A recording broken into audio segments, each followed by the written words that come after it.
My dear students, good morning to all and welcome from the St. Mary's Girls High School and College online class. Hope you are well. I am also fine. You know the name of Zainul Abidin. He is a greatest artist. Students, everybody take your book and pencil and khata. Open at page 91. Today I shall discuss with you about Zainul Abidin. Zainul Abidin portrays the famine in 1943.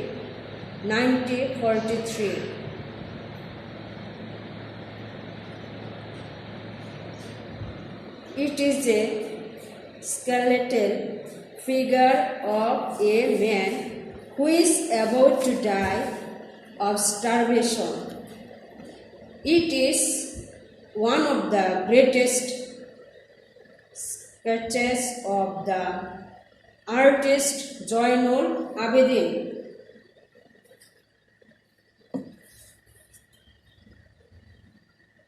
তোমরা তোমাদের বইয়ে দেখো আমি কিছু কিছু কঠিন অর্থ আছে সেটার সাথে সাথে আমি তোমাদের অর্থগুলা বলে দেব।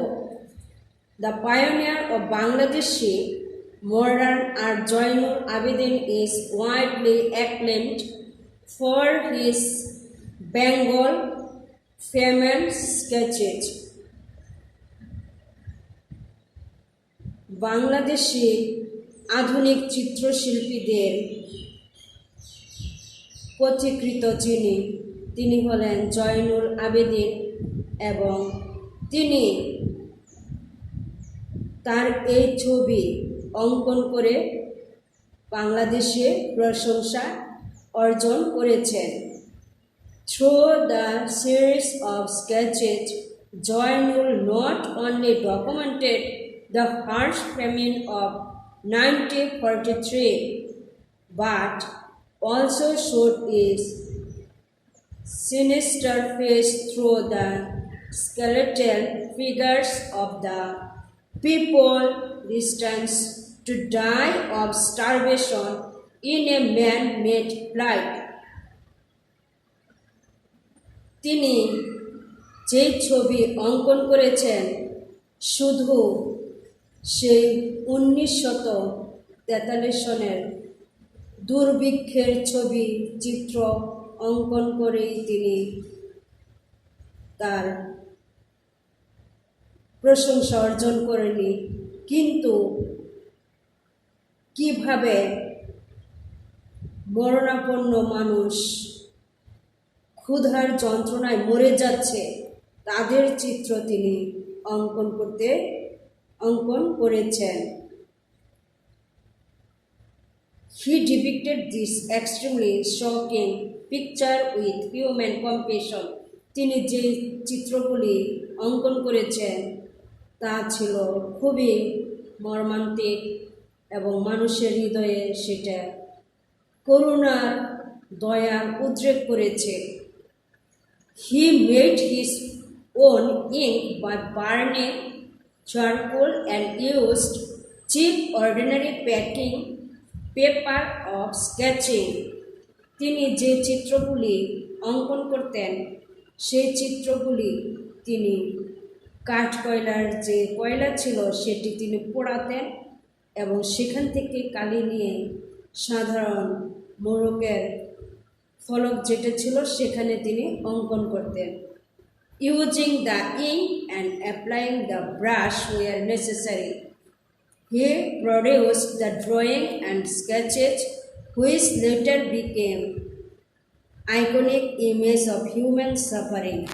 এভাবে তিনি ছবি অঙ্কন করে মানুষের হৃদয়ে তিনি করুণার উদ্রেক করেছেন। Zainul developed a knack for drawing and painting when he was a high school student. যখন তিনি হাই স্কুলে পড়াশোনা করতেন তখন তিনি তার এই চিত্রের দক্ষতা তিনি অঙ্কন করেছেন। After completing high school, he took admission in the Government School of Art, Kolkata, now Kolkata. তাহলে তার হাই স্কুলের পড়াশোনা তিনি শেষ করে তিনি অ্যাডমিশন নিয়েছেন কলকাতার আর্ট স্কুলে, সরকারি স্কুলে তিনি সেখানে যোগ দিয়েছেন। He graduate with the first position in first class in 1938. সেখানে তিনি গ্রাজুয়েশনে তিনি ফার্স্ট ক্লাসে ফার্স্ট হয়েছেন 1938 সালে। He was appointed a teacher of the art school while he was still a student there. Student অবস্থায় তিনি আর্ট স্কুলে তিনি কি করেছেন? শিক্ষক হিসাবে যোগ দিয়েছেন। He also attended the Slade School of Arts. সেখানে তিনি স্লেট স্কুলে একজন চিত্রশিল্পী শিক্ষক হিসাবে তিনি যোগ দিয়েছেন এবং art school London during 1951 to 52 সেখানে তিনি অংশগ্রহণ করেছেন। Zainul Abedin is considered the father of Bangladeshi art. বাংলাদেশের চিত্রশিল্পের জনক বলা হয়, তাকে বিবেচনা করা হয় জনক হিসাবে। তাহলে তিনি কত বড় একজন চিত্রশিল্পী! বাংলাদেশের founding father Zainul Abedin of Bangladeshi art, Bangladeshi চিত্রশিল্পীদের মধ্যে তিনি ছিলেন জনক। He was an artist of outstanding talent and art international reputation. তিনি শুধু নিজের দেশে তিনি খ্যাতি অর্জন করেননি, তার দক্ষতা, এই চিত্রশিল্পীর উপর তার যে দক্ষতা ছিল সেটা তিনি তার কাজের মাধ্যমে তিনি সেটা সুনাম অর্জন করেছেন। For his artistic and visionary qualities, তার সে শৈল্পিক এবং বিচক্ষণতা, তার যে গুণগুলি ছিল সেটার কারণে তিনি he is referred to us Shilpacharya, meaning great teacher of art in Bangladesh. বাংলাদেশে তিনি শিল্পাচার্যর সুনাম অর্জন করেছেন, অর্থাৎ তিনি সবচেয়ে বিখ্যাত চিত্রশিল্পী হিসাবে তিনি সুনাম বা খ্যাতি অর্জন করেছেন। He was the first principal of the first art school in Dhaka in Pakistan, now Bangladesh. বর্তমানে বাংলাদেশ এবং পূর্বে ছিল সেই পাকিস্তান। তিনি প্রথম সেখানে প্রিন্সিপাল হিসেবে আর্ট কলেজে ঢাকায় সেখানে তিনি যোগ দিয়েছেন। He organized the Nabanna exhibition in 1999, Nabanna যে উৎসব হয় সেটা তিনি প্রস্তুত করেছেন বা তিনি শুরু করেছেন, ব্যবস্থা করেছেন। The exhibition include a 65 feet long score portrait the rural East Pakistani faces from awardees a poverty. এই দারিদ্রতম দেশে তার যে চিত্রের শৈল্পিক দক্ষতা সেটা তিনি দেখিয়েছেন। This intensified the already heightened non-cooperation government movement against the Pakistan regime। তাহলে সে তখন পাকিস্তানের সময় যে আন্দোলন হয়েছিল পাকিস্তানিদের বিরুদ্ধে সেটাও সেখানে তার অঙ্কনের মাধ্যমে সেটা তিনি তুলে ধরেছেন।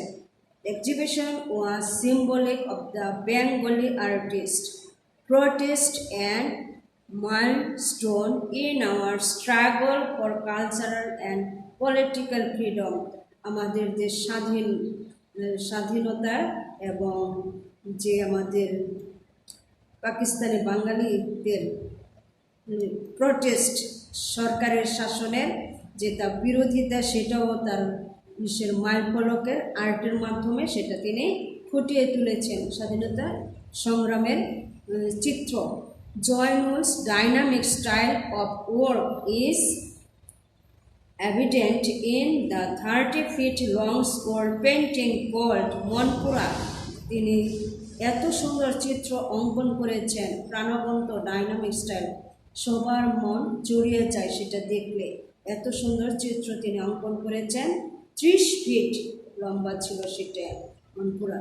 Which was done to commemorate the death, যেটা নাকি আমাদের স্মরণ করিয়ে দেয়, commemorate the death of hundreds and thousands of people in devastating cyclone of 1970। তখন 1970 সনে প্রলয়ঙ্করী যে ঘূর্ণিঝড় হয়েছিল সেই চিত্রটা তখন হাজার হাজার শত শত মানুষ মৃত্যুবরণ করেছে বাংলাদেশে। সেই চিত্রটাও তিনি অনেক সুন্দর করে অঙ্কন করেছেন। He designed the page of Constitution of the Bangladesh, বাংলাদেশের যে সংবিধানের খসড়া নকশা সেটাও তিনি তৈরি করেছেন। He founded the folk art museum at Sonargaon, Sonargaon একটা যে মিউজিয়াম রয়েছে সেটাও তার কেন্দ্র করে সেখানে সেটা তৈরি করা হয়েছে। অ্যান্ড অলসো জয়নুল আবেদিন সংগ্রহশালা, সেটাকে সংগ্রহশালা হিসাবে স্থাপন করা হয়েছে। A gallery of his own works and Mymensingh in 1975, ময়মনসিংয়ে সেখানেও একটা গ্যালারি রয়েছে, 1975 সনে সেটা তৈরি করা হয়েছে। The river of Brahmaputra played a vital role in painting, তাহলে ময়মনসিংহে ব্রহ্মপুত্র নদীর তীরে তার যে গ্রন্থশালা সেখানে সেটা তার মুখ্য ভূমিকা পালন করছে তার আর্টে। And was the source of inspiration or through his career, তার জীবনের পেশার জীবনে সেটা প্রেরণা যোগাচ্ছে। Much of his childhood was spent near the scenic river Brahmaputra, তাহলে ব্রহ্মপুত্রের সৌন্দর্য সেখানে উপভোগ্য। A series of water clouds the Joynul did as his tribute of the river earned him the government gold medal and all Indian exhibition in 1938, তাহলে তার ভারতীয় প্রদর্শনীতেও তিনি 1938 সনে গোল্ড মেডেল পেয়েছেন। তার রঙের জল রঙের আর্টের দ্বারা তিনি ব্রহ্মপুত্র নদীর যে দৃশ্য তিনি সেটাও তিনি অঙ্কন করতে সক্ষম হয়েছেন এবং তিনি গোল্ড মেডেল পেয়েছেন। This was the first time that he came into spotlight, and this award gave him the confidence to create his own visual style, তাহলে এটা ছিল তার নিজস্ব ওন ভিজুয়াল স্টাইল, নিজস্ব চিত্রশিল্পী হিসাবে তিনি অ্যাওয়ার্ড পেয়েছেন। Zainul Abedin was born in Kishoreganj on 29 December 1940 and died in Dhaka on 28 May 1976, তাহলে তিনি কিশোরগঞ্জ জেলায় ডিসেম্বরের 29 তারিখে 1914 সালে তিনি জন্ম নিয়েছেন এবং মৃত্যুবরণ করেছেন ঢাকাতে 28 মে 1976 সনে। তাহলে তোমাদের পেন্সিল নিয়ে কিছু কিছু শব্দ আন্ডারলাইন করবে, সেটাকে আমি তোমাদের বাংলাগুলো বলে দিচ্ছি। স্কেচেজ, স্কেচেজ হলো চিত্র, চিত্র। হার্স, HARSS, হার্স কঠিন। স্টারভেশন, ক্ষুধার্ত বা অনাহারে থাকা। এক্সট্রিমলি, চরম, চরমভাবে। এক্সট্রিমলি শকিং, চরমভাবে যে বা মর্মান্তিক, যেটা আমাদের হৃদয়ে করুণার সৃষ্টি করে। স্কেচিং, মোড়ক, মোড়ক কাগজ, যখন কাগজ ছিল না এক ধরনের গাছের ছাল দিয়ে কাগজের মতো তৈরি করা হতো আর সেখানে লেখা হতো আর্ট করা হতো।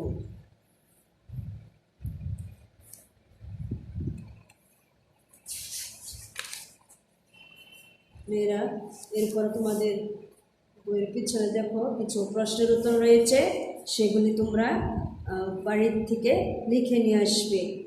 আমি বলে দিচ্ছি তোমাদের এখানে,